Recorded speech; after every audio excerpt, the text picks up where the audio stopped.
வணக்கம். என் நெஞ்சில் குடியிருக்கும் my dear brothers and sisters. இன்றைக்கி நம்ம ஒரு முக்கியமான விஷயம் பேச போகிறோம். அது என்னன்னு பார்த்தீங்கன்னா, உங்களில் நிறைய பேர் இங்கே சோஷியல் மீடியா நீங்கள் யூஸ் பண்ணியிருப்பீங்க. கண்டிப்பாக தெரியும். எல்லாருமே இன்றைக்கி சோஷியல் மீடியா யூஸ் பண்ணுறோம். யூஸ் பண்ணாத யாருமே கிடையாது. கண்டிப்பாக இந்த ஒரு இஷ்யூ இன்றைக்கி ட்ரெண்டிங்கில் போய்ட்டுருக்கு. யாருன்னு பார்த்தீங்கன்னா, கொடுவா அன்பு அப்படின்னு சொல்லப்படுற ஒரு பையன். சரி, ஒரு சின்ன பையன்.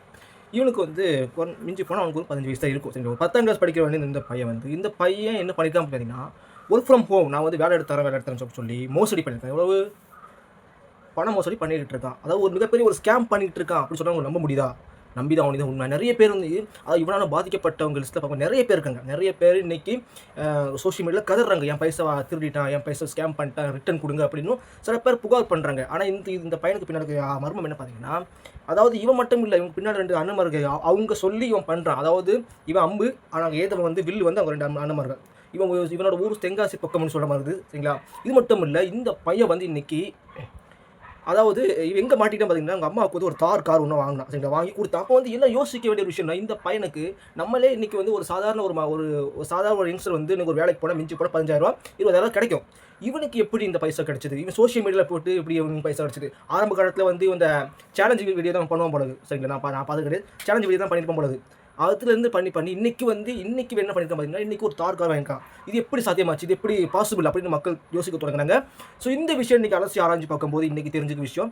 அதாவது என்னன்னா, இந்த பையன் வந்து மிகப்பெரிய ஒரு ஸ்கேம் பண்ணியிருக்கான். ஒரு 15 வயசுலேயே இன்னைக்கு வந்து ஸ்கேம் பண்ணுறான் அப்படின்னா, ஸோ நாளடைவில் இவன் வந்து வளர்ந்தான்னா இவன் எந்த அளவுக்கு ஸ்கேமராக இருப்பான்னு நினச்சி கொஞ்சம் பாருங்க.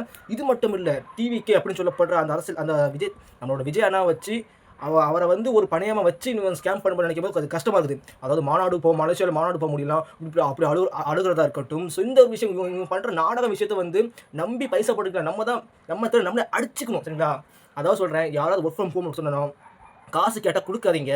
அது மட்டும் இல்லை, அப்படி நீங்கள் நேரில் போய் பார்த்து டீட்டெயில்டாக விசாரித்து அப்படி பண்ணுங்க. சரிங்களா? அதாவது அவங்க இங்கே காசு கொடுங்க அப்படின்னா காசு கொடுக்காங்க. எந்த ஒரு வேலைக்கும் காசு கேட்டாங்க அப்போ மேபி கன்சல்டன்சியாக கொடுக்கலாம். கன்சல்டன்சியாக இருந்தால் கூட நீங்கள் போய் அங்கே போய் விசாரித்து அங்கே போய் கேளுங்க. இந்த மாதிரி சின்ன பையனுக்கு என்ன தெரியும்? தற்கொலை பையன். சரிங்களா? இந்த மாதிரிப்பட்ட பசங்கள்லாம் வந்து அவனை மேலே தூக்கி விடாதீங்க. அதாவது சொல்கிறேன், இவன் மேலே புகார் நிறைய பேர் புகார் கொடுத்துருக்காங்க. இவன் மேலே வந்து சட்டப்படி நடவடிக்கை எடுத்து இவனை தூக்கி ஜெயிலில் தான் தூக்கி போடணும். உண்மையாக தூக்கி ஜெயிலில் தான் போடணும். எனவே வந்து மிகப்பெரிய ஒரு ஸ்கேமிஸ்ட். சரிங்களா? அந்த பையன் கொடுவா அன்பு. சரிங்களா? அந்த பையன்.